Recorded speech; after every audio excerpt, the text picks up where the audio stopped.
Thank you, Ambassador Whitney, and thank you to the Freedom Forum and to all the guests here, and especially Tor. Thank you, where are you? Somewhere here. Thank you for hosting this and all the incredible work. There, you're way in the back there. Good leader. Thank you so much. I'm not really in human rights, but I think human rights is very integrally and related to education. And for the last 16 years of my life, I've been trying to get mostly girls have the opportunity and hope through education. My background is that my parents are, say, Norwegian Lutherans from Minnesota in the Midwest. But when I was 3 months old, they took me to Tanganyika, where I grew up for 15 years. My father started a hospital called the Kilimanjaro Christian Medical Center.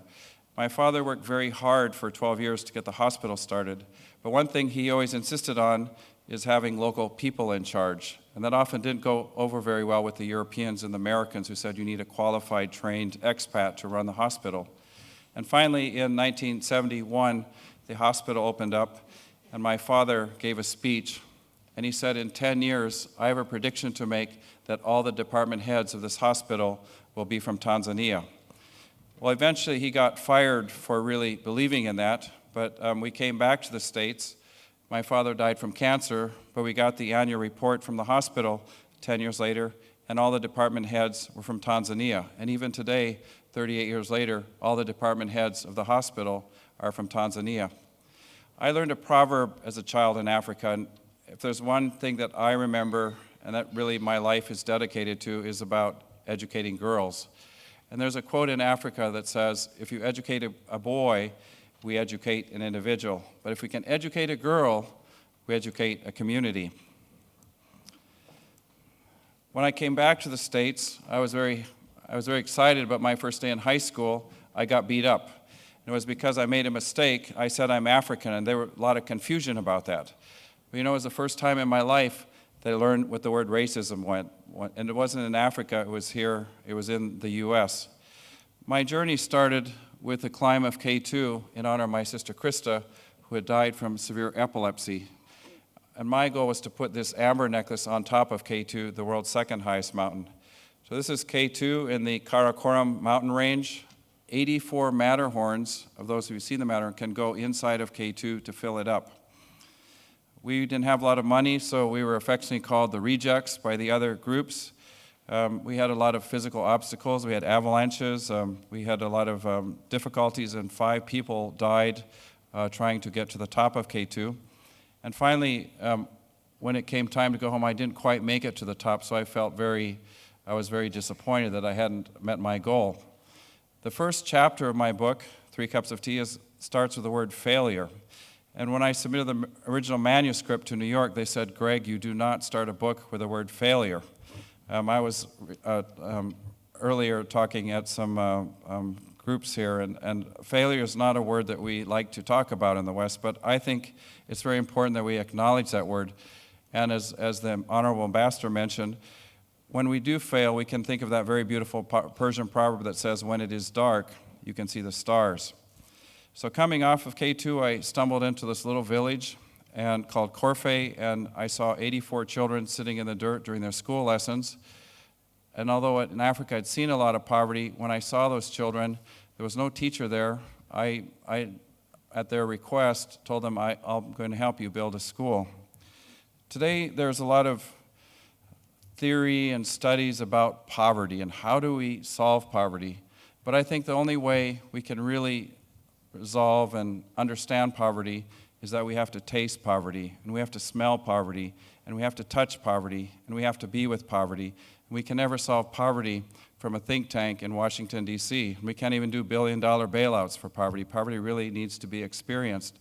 And when I go to lots of schools around the world, and I find one thing that's really exciting is that many schools now are involved in community service, and they're going out in the communities, and those small experiences really have a profound impact on children, that they can live a life of service and have respect.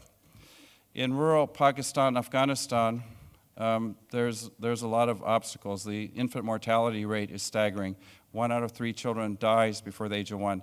The female literacy rate is about 2 to 5%. About half the men leave the villages to get jobs, and many of them only earn about $300 or $400 a year, but who's left behind? It's the women. The women tell me now their workload has doubled over the last 2 to 3 decades. Well, I came back to the States. I had a lot of trouble fundraising, and so eventually it was actually some children with their pennies who helped to get the first school established in Pakistan. So today we have a program that's now in 24 countries called Pennies for Peace, or Peso for Peace, or not Kroner for Peace yet, but one of the goals that we try to establish with children is that, as the ambassador mentioned, there are today in the world 110 million children who are deprived of the right to education. 78 million are female. And if we wanted to, we could eradicate global literacy, which is part of the UN Millennium Goals, in the next 8 years. The cost would be about $6 billion per year. But the reality is that that's not really changing. And children are subject to exploitation and detriment and human rights violations. Well, finally, we're going back to 94. I got back to Pakistan. I was working very hard on the school, and one day Haji Ali taught me a very important lesson. He said, if you really want to succeed, you need to sit down and be quiet and let us do the work. He took all my receipts and records, he locked them up, and he came back and he said, there, don't you worry, everything will be fine. Of course, I was horrified, and just a few weeks later, the school got built. And I think that's at the key of what my father taught me, and that I've learned, is that people themselves need to be in charge.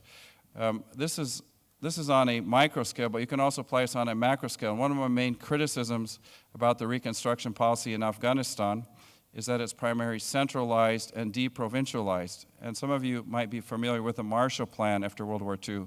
And I think the Marshall Plan was a brilliant plan, and the architects who designed it were genius, but the main component of the Marshall Plan is that it was provincialized and decentralized. And so that's been completely flipped around, and only the last 2 years have we really started to empower local people. The more I do this, I'm convinced we can drop bombs, we can have white papers, we can hand out condoms, we can build roads, we can put in electricity, we can put in technology, but unless girls are educated, a society will never change. Several global studies show educating a girl does 3 important things: reduce infant mortality, reduce the population explosion, and improve the quality of health and life itself. And I think number 2 is especially important. If you look at where we're headed in 3 to 5 generations, it's very frightening, the population explosion. And the number 1 way to curb population is female literacy. Bangladesh is a great example. 40 years ago, the female literacy rate was about 20%. Today it's tripled. And if you look at a demographic curve, you can see in Bangladesh it's just reaching an apex right now, 2.8 live births per female. Also, when a girl learns how to read and write, she often teaches her mother how to write. She'll help her mother write letters to her family, because when a woman is married, her maternal ties are severed. She can also, when a girl learns how to read and write, they often begin to understand what's going on in the outside world. They'll read newspapers and tell their mother what is happening in the world around them. In the Hadith, which is a part of Islam, it says that the ink of a scholar is greater than the blood of a martyr. It actually says holier than. The ink of a scholar is holier than the blood of a martyr, meaning that the pen is more powerful than the sword.